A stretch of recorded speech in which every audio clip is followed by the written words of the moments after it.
The show starts in 10, 9, 8, 7, 6, 5, 4, 3, 2, 1, go.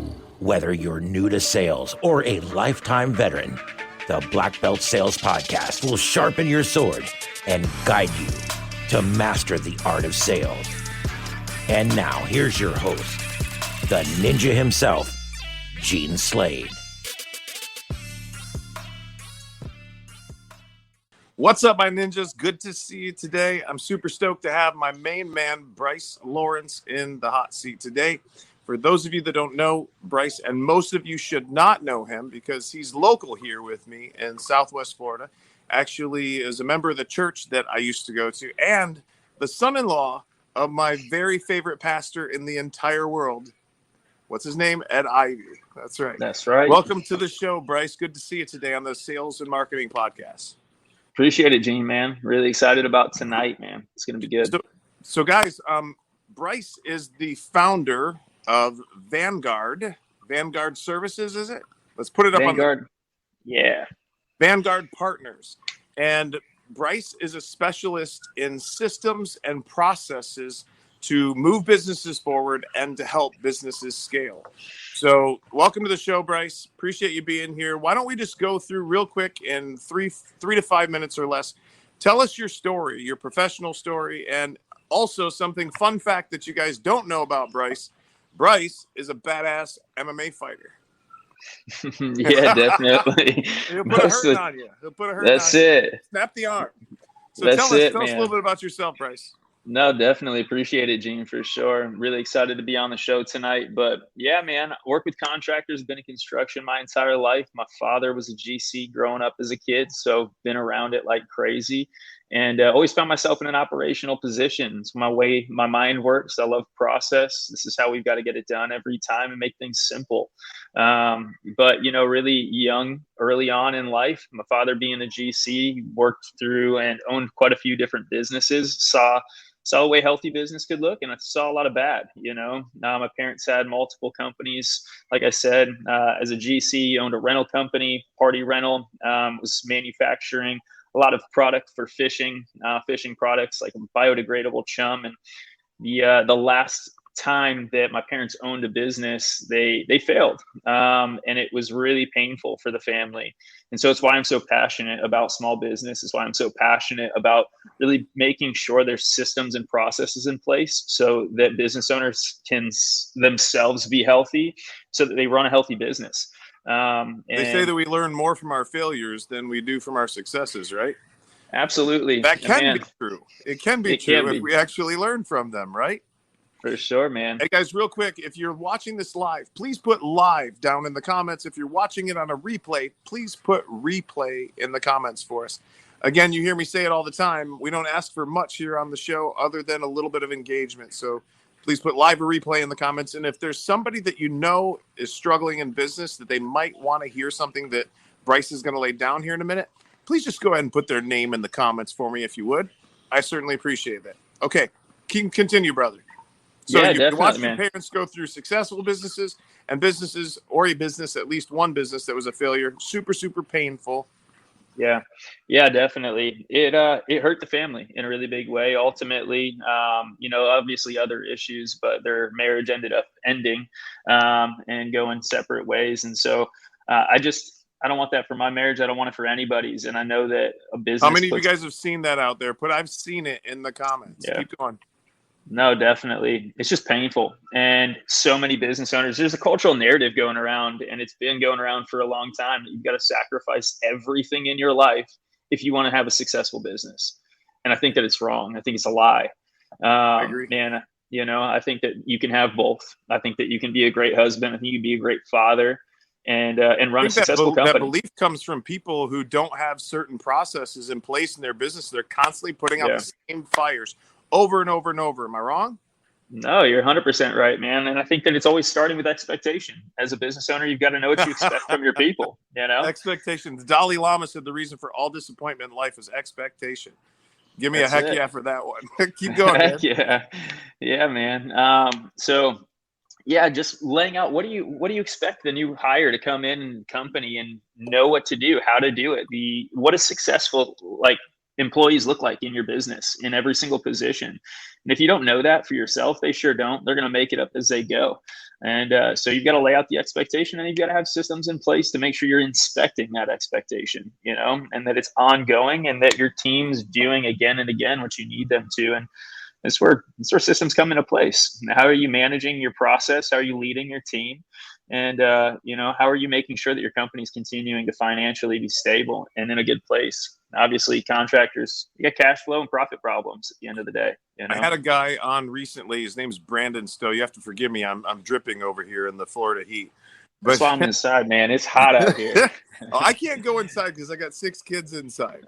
So I'm sweating for everybody out here. But I remember Brandon Stowe being on the podcast a couple weeks ago, and he was talking about managing by process.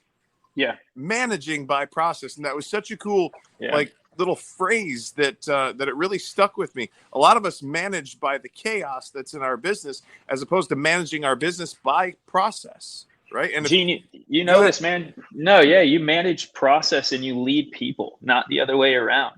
And I mean, I can't tell you how many business meetings I've been in as, you know, an employee in the business, but then also as a consultant. I've, you know, touched 50 businesses in the past 24 months, all construction businesses. And I can't tell you initially when I come in how many times I've had business owners screaming at their teams. And, you know, just yelling and screaming about how they're not following the process. So they're trying to manage people, not manage process. You manage process and you lead people. You take care of them. You have to one-on-one engage with these guys, know what's going on in their lives and take care of them. And you got to have systems and processes in place to make sure that that stuff is taking place, you know? So I've got a question for you. I have it listed as question number 2 on our list. I'm just going to go ahead and start out with this question as number 1, because I think it fits a little bit better. What are the biggest issues that you're seeing with the construction industry today and business owners inside of it?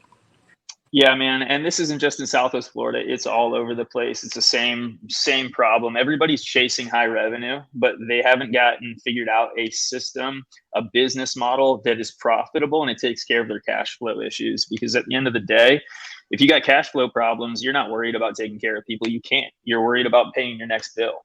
You know, so where does that start?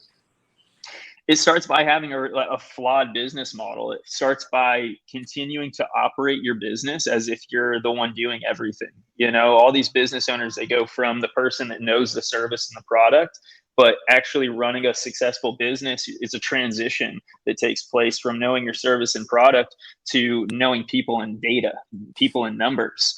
And that's a skill set that you have to learn as a business owner if you want to grow. So I want to give out a resource real quick, and this resource isn't mine. I can't give it to you for free, but I can point it out, y'all. And if you're in any sort of construction trade, I would go pick up a book. It's called The E-Myth for Contractors. It's by Michael Gerber, and it was co-authored recently again by Ken Goodrich. And Ken Goodrich is a massive, massive player in the industry and has been for years. You want to go read that book, especially if you're a technician out there and you're thinking about possibly starting your own business. All right. We have these things called entrepreneurial seizures, right? And that's what they talk about in the book. And you don't realize what you're getting into until you're into it. And then once you're into it, you're kind of stuck. Yeah. Right. I have business owners that call me every single day, want to get out of their business, but they're stuck in it because they don't have the systems. They don't have the processes. They don't have any agreement customers. They're flying by the seat of their pants. And the people that are buying businesses right now are not looking for that kind of business. They don't want a job. And that's what a lot of people have. So read that book, The E-Myth by Michael Gerber and Ken Goodrich, guys, before you ever consider starting your own business. All right. So you were saying that what I was hearing you say was that, you know, people are focused more on the top line and growing the revenue of the business than they are about being profitable. And so one of the things I've noticed, and you can maybe throw a couple more in here. One of the things that I've noticed that causes that inside of businesses is that they're not priced properly.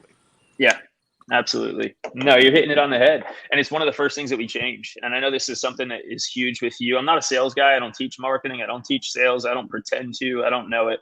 I think that there's 4 different pieces to a business. It's sales, it's marketing, operations, and finance. And I touch finance and operations. But at the same time, finance is obviously got a lot to do with the way you're priced. So we've got to address that elephant in the room. Most people are wildly underpriced when I first meet them, and it's because they're still pricing as if they're going to do all the work. Now, if you're a 1 to 5 man show and you're priced the same that you were when you were doing it on your own, it's a big problem. You know, so one reason, and on the sales side, what I find too, another reason for it, Bryce, is that people are getting these objections. I want to think about it. I got to talk to my spouse. Your price is too high. I can get one for cheaper. And they don't know how to justify the difference between what they're doing and what somebody else is doing. So they revert to just selling based on price, right? Yep. And it's a race to the bottom, y'all. Always. Yeah, it's the biggest race to the problem. And, you know, within the first 30 days of working with a client, again, I don't touch sales, but still nonetheless, this has to be addressed to have a successful business. You've got to niche out what you do in the marketplace. And I mean, even electrical, AC, plumbing across the board, there's a niche as an electrician at the end of the day, right? There's a niche as an HVAC company, as a plumbing company. If you do everything for everybody, you're not going to be in a good seat. And I've heard you talk to me about this numerous times. You can decide to sell maintenance. You can decide to sell install. You can do commercial work. You can do new construction. There's a million different things. And when everybody starts out, anybody who pays them is a good client. They choose the shotgun approach, right? Anybody who's going to pay me, I'm good with. Give me money. I'm great. You're a great client. So funny. It's so funny that you say this because when I started my first HVAC business, we did not sell an air conditioner or a furnace for our first 2 years. It's incredible. I started out as just a maintenance and service company. And our motto in the beginning was, we don't sell air conditioners. We just make yours run better. That's it, man. Right? Yeah, that's incredible. We had gained 1,000 maintenance agreement customers before we ever sold our first air conditioning system. Now that's what Bryce is talking about. He's talking about finding a niche, right? And then when I started Lead Ninja, what did I do? I focused on the indoor air quality side of the business. Everybody's out there peddling air conditioners, and how to do that. I found some pain in the marketplace. The average maintenance ticket in our industry is $100 to $200. The average service is $300 to $400. People are losing money going and doing that. So I found that niche, and that's what I'm known for today, even though I didn't start out that way. I started out just selling air conditioners. What are your skill sets? What are you good at? You know, like you have to evaluate your own team, and not every company is the same. You got to know what your strengths are as a business owner, and the people that are on your team, like what are they capable of doing? Do they know new construction? Do they what are their relationships based off in the community that they're working in and the marketplace that they're in? So yeah, you've got to niche yourself out and double down on your niche. And I know it's scary because you're saying no to a lot of business when you're hungry for business and hungry for this commenter right here. I can't see his name, but it says fire your cheap customers, right? Yeah. So awesome. I had a guy that used to mentor me a little bit in the business. And he said, Gene, if you raised your prices 10% today, how many of your clients would you lose? And I said, well, probably none. He said, if you raise your prices 20%, how many would you lose? I said, I don't know, maybe 10, 15%. He said, do you realize you would actually be doing more money? You'd be doing more revenue and more profit if you reduced that. So let me tell you, let me give you an example really quick. I've got a landscaper that does really high-end installs down here in Southwest Florida, but they've also got a division that I tried pushing them away from for a long time and finally came to a middle ground with them. But they've got a division that does all the maintenance on these high-end install jobs. Right. Now, the maintenance is a totally different side of the business, right? And it has really low margins because everybody can cut grass. Now, they don't even mow grass anymore. They're only doing really, really high end. They're meticulous. And they tripled their price last month and lost 0 clients. Tripled their price overnight, lost nobody. And they're making way more money with the exact same amount of people that they have. Now, even if they lost half of their customers, they'd be fine. They tripled their price, right? But they didn't. And so same thing, got another example, 60 days ago, got an interior designer down here in Southwest Florida as well. She's absolutely incredible. Just a few years into her business, and did the exact same thing. We doubled her price per hour rate. She stopped sending out detailed invoices every single month to all of her clients. Nobody said a thing about it. And she's doing so much better right now. I mean, it's a game changer. When you know who your client is, you know who your market is, and you're really good at what you do, you can charge for it. That's just the end of the story, you know? Well, as sometimes yes. So I'm going to agree with you. Sometimes yes, right? When it's a referral, or they've read a bunch of reviews or something like that, and they've got lots of confidence in you. On the other side of the spectrum, you might have to answer, why is your price too high? Yeah. You know, you're $14,000, $15,000, $30,000, $50,000, and the other guy is 30% less than you. Why should I choose you? And a lot of times they're not even going to say that. So you got to be prepared on that side. That's the side that I help with, obviously, right? Sure. Being able to justify the difference between us and other people. And my specialty is to help you guys get a lot more money and beat your competition at the same time. So totally agree with you. So next question, what's the number one way that you and your company actually add value for your clients and for contractors? Like, he's in the construction industry, guys. You guys are pretty much all in the construction industry. That's why I've got Bryce on here. And Bryce, if you guys stay till the end, Bryce is going to give you guys 30 minutes worth of his time. We'll have a link here and a little webinar that you could watch as well that you can go click on anytime that you want. But Bryce has agreed to donate 30 minutes of his time to do kind of a discovery call with anyone and everyone that wants to, assuming that, you know, after an initial, maybe a little quick survey, it looks like he's going to be able to help. Sure. So what's the number one way that you're adding value for your clients right now? Yeah, number one, we work one-on-one with every single client. It's not group coaching. We're getting wildly involved with our individual clients. We really act as an operations and finance manager for our clientele. We facilitate their leadership team meetings on a weekly basis and make sure we're holding them accountable to what their goals are as a business. And we systematize their goals. We systematize their entire using all operations. These big words on me, man. You're just talking so smart. You're facilitating and you're doing all these other things. So you hold meetings with them, like leadership meetings, and you dig into the roots and what's going on and what's making the plant not grow as fast, what's not working or what's not working as well as you want it to work, and then boom, dive in and figure out what the root causes are. Absolutely. We got to simplify it. At the end of the day, we got to dumb down the business for absolutely everybody on the team. If the brand new guy, that's not an insult, y'all. It's not an insult. You've heard of the KISS method. Yeah, keep it simple, man. You got to really keep it simple. At the end of the day, if the new guy on the team can't figure out how you run your business, then what are you doing? It's too Do you complex. think that when they hire somebody at McDonald's, they throw them on the line and Freddie just tells them how to do it one time? Or do you think that there's actually a written list of how long to drop the fries for, how many minutes to cook a burger on one side, or reheat, I guess I should say. Reheat. No, that's it. Yeah.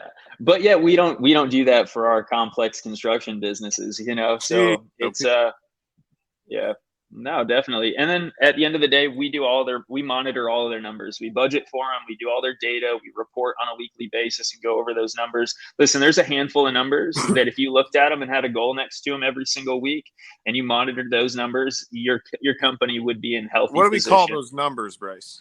KPIs, you can call it a dashboard, a scorecard, whatever you want to call it. Everybody in the comments, tell me what KPI means. I want to see some. Well, I'll tell you in about 60 seconds, but I want to see if anybody can come up with what does KPI mean. We've got to have some business owners that know this. Come on now. That's it. There's one of them out there. Not many, but I will get somebody. But, a lot of the people here are students too, right? So maybe some of them don't know, but if you're a student and you're not an owner, you're a technician, not an owner, these are things you want to know before you become an owner. And people go, hey, you ever heard of a KPI? And you're like, no, I don't know what a KPI is, right? And KPI means what? Tell them, Bryce. Key performance indicator. Boom. Brittany put it right up on the screen. She was all over it. Even Brittany knows what a KPI is, right, baby? Nice work, Britt. So, yeah, guys, key performance indicators. Thank you, Cody Johnson. I appreciate it. Let's just give them an example what a key performance indicator would be, Bryce. Yeah, man. So I look at numbers not on a daily. I know a lot of people do, and I don't look at them on a monthly. I look at them on a weekly basis. There's enough information on a weekly basis to make decisions based off of it. So sales, total sales for the past 7 days. What was it? Right. Okay. against our goal. Total amount of leads that came in the past 7 days, total amount of executed, finished out work, total collections, total amount of reviews. I mean, there's a million different things, but everybody in the business should be responsible for at least one. Everybody. I don't care if the guy's sweeping up after the job's done. Everybody's responsible for one KPI on a weekly basis to make sure that they're hitting their job. They're doing what we need them to do, right? That's what success looks like. So guys, if you're getting any value right now, just drop value in the comments for me real quick, and I'm going to drop some more on you. Okay, just put value in the comments. Also, if you're watching this live, please put live. If you're watching replay, put replay in the comments for me. Pretty please. I appreciate you up front in advance. Okay, so here's another example of a KPI. Inside of a business, let's say that you own a plumbing or an air conditioning or an electrical business or something like that. Your labor to install a system, you would typically want that to be around 7% or less of your total gross revenue, right? So that 7% is a key performance indicator. If you're too high, you got to figure out what the problem is. If you're too low, well, I don't know that there is such a thing as too low, assuming that your jobs are getting passed, you're not failing inspections, you're not getting callbacks, things like that. Another KPI would be commission, 8% commission on 30% cost of goods. There's another KPI. Cost of goods sold, COGS. You guys might have heard of this, right? So, and here's an example again. On system replacements, you don't ever, for air conditioning, you don't ever want your cost of goods sold, that's the equipment, the screws, the tape, whatever it costs to do that job, equipment-wise, you don't ever want that to be above 30%. All right, 25% is better, right? If you're above 30%, you're probably never going to hit a 20% net margin pre-tax. Exactly. Okay. So those are a couple different KPIs. The percentage of your rent compared to your total revenue, that's a KPI. How much are you spending on marketing as a percentage of your total revenue? That's a KPI. How much do your insurances cost? How much do your uniforms cost? Like, these are all KPIs. Okay. And you can get granular with it, and you can stay big picture. Yeah. No, it's vital. You've got to know your numbers as a business owner, and most people don't. Your numbers. It's okay, because why would you? We've gone from people that have been out in the field working for other businesses, and we're figuring it out as we go. So I don't hold anybody down for it, but you've got to figure it out. We've got to learn this stuff because it's the difference between succeeding and failing in business at the end of the day. If your numbers don't make sense as a small business, they're never going to make sense as a larger one either. So you can't grow. And if you do happen to grow because you're just selling like crazy and you're multiplying your problems, man, I have so many general contractors that sell massive jobs. I'm talking about $250,000, $500,000 right jobs. Out of business. Absolutely. And it is painful and is not easy to get out of that hole. You start stealing from Peter to pay Paul. And it's a bad place to be in, but nonetheless, one of the pieces of advice that a doctor friend of mine, his mentor, gave him, one of them was to be well capitalized. If you're getting into business, that means have some money sitting around, right? Oh, for sure. Especially on big projects like that, because I've seen people contract with GM, General Motors, and places like that to actually do work for them, and they'll starve you out. They'll literally you're supposed to get paid on this date. 90 days later, you ain't been paid, and it's hundreds of thousands of dollars, and you're not making payroll. I've watched them put people out of business. So Bryce is right. You've got to know your numbers, y'all. Yeah, no, absolutely, man. It's vital. So somebody getting into business, what's the one piece of advice, the number one most important thing that you think as an operations processes guy? Because I've got my own stuff. I think the number one most important thing to be able to do in a business is be able to make the cash register ring, right? Because if I can make the cash register ring hard enough, I can hire Bryce's to help fix my other problems, right? That I don't understand. So, but what would you say is the number one most important skill to have in business? No, yeah, you're hitting it on the head. Unfortunately, it doesn't go to me because that's just not the number one important skill. You've got to be able to make the phone ring. You've got to be able to sell product and bring in cash 100%. If you can't sell, if you don't have that skill set, you can't own a business. It's just not possible. But from there, you've got to be able to figure out how to manage people, how to lead people, take care of people. Lead people, not manage them, you said. That's it. Lead people and manage money. You've got to be able to take care of your numbers. It's people and numbers at the end of the day is what builds businesses. So again, When you first start out, you've got to know service and product, and you got to be able to sell it when you first start out. But if you want to build something worth building, you've got to change your skill set and go over it and be able to learn people and numbers. I'm watching the comments. They're asking who got the same barbers. Yeah, so I got good. Another question here. What are the top 3 KPIs for a coaching organization like Lead Ninja? It's going to be hard to narrow them down to 3, but you've got to know that you've got revenue coming in. So what's my gross revenue week to date, month to date? I have to know that at all times, right? Number 2, I got to know what my expenses are going to be. I have to. I got to know what my fixed expenses are, and then I got to know what my variable expenses are. In a contracting business, your fixed expenses are your trucks, right? Your insurance, all the stuff that it comes back up every single month, and it's the same price typically. Your variable expenses would be gasoline, right?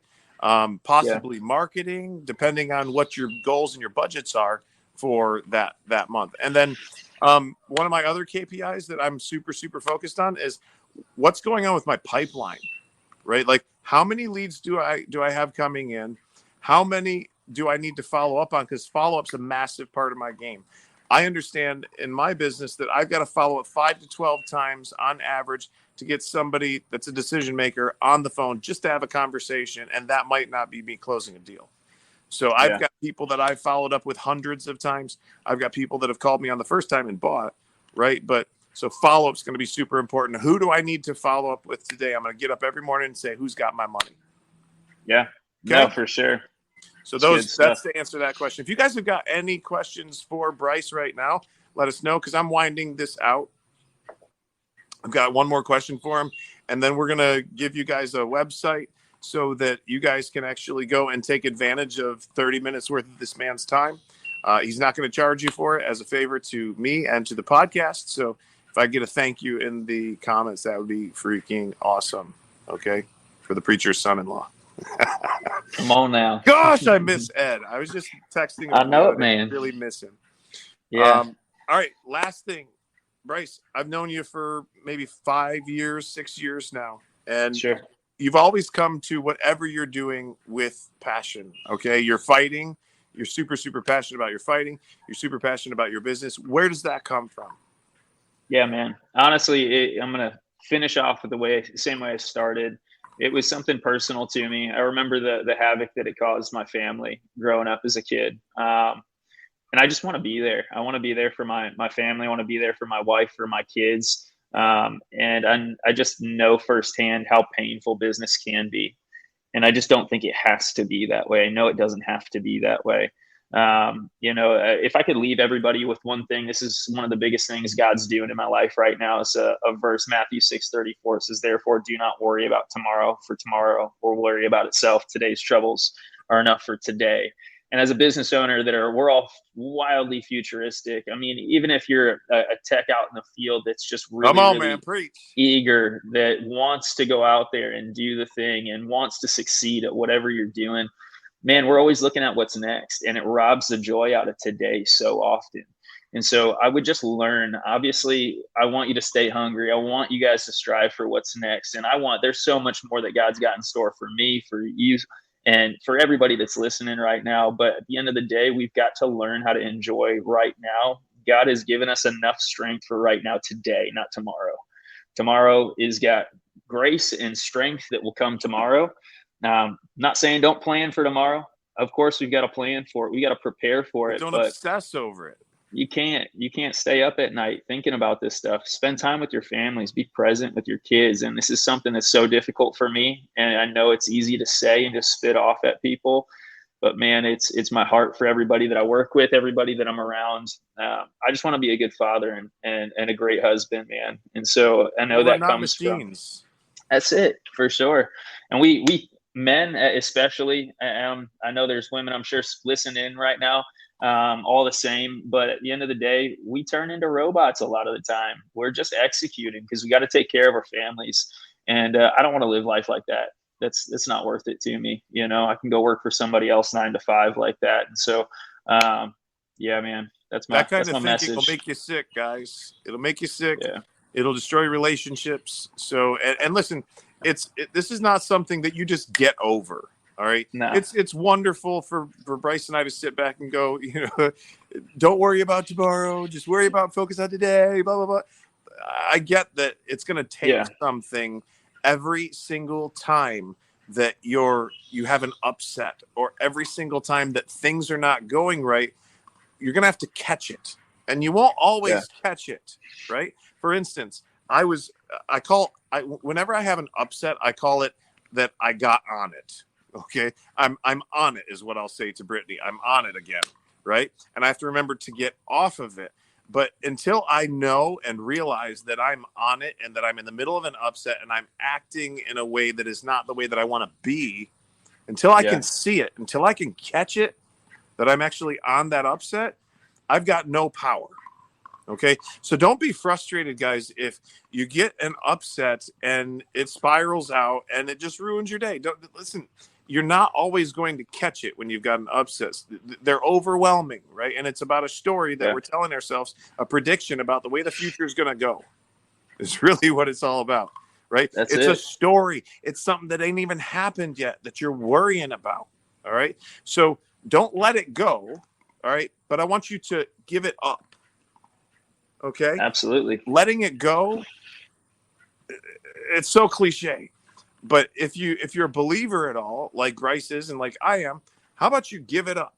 How about you give it up to God for a minute? Say, God, I can't control this battle. I know that you never lose a battle and that you never waste a battle. Yeah. So I'm going to give this to you, God, because I can't do it, right? I can't handle it. And I promise you the next 24 hours will be way better than if you hadn't given it up, right? Yeah.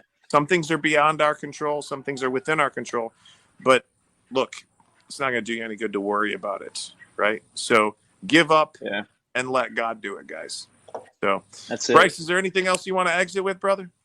No, man, I appreciate your time. I really hope that everybody watching got some value out of today. And man. Bryce has got a free mini webinar for you guys. How long is this thing? It's 20 minutes. 20 minutes. Okay. Yeah, absolutely. Yep. Go. I want you guys to let's put it back up on the screen, Sport, please. You're going to go to go.discover Vanguard, VANGUARD.com/webinar. Go ahead and screenshot it right now. Screenshot it so that you can see it later. In the comments. It's also in the comments, so you can copy and paste from the comments, okay? Go ahead, and there's probably like 3 pieces of information you got to fill out. You'll be able to watch the webinar. That will get Bryce your information so that he can follow up on you later. Just check on you, see how you're doing, and see whether or not you want to take advantage of that 30-minute consult. Sound good, guys? Hey, listen, I appreciate you all ninjas joining with us today. Bryce is a real ninja, by the way. You should see this guy. Look him up on YouTube, Bryce Lawrence. You'll probably be able to see some fights. You only put the wins up there, right? Yeah. Unfortunately, people got some losses in there too, so it's all good. Everybody loses. There's always somebody that's bigger and badder than you out there one day, right? Everybody can have a bad day. Bryce, thanks for joining us. Appreciate you, bro. Love you.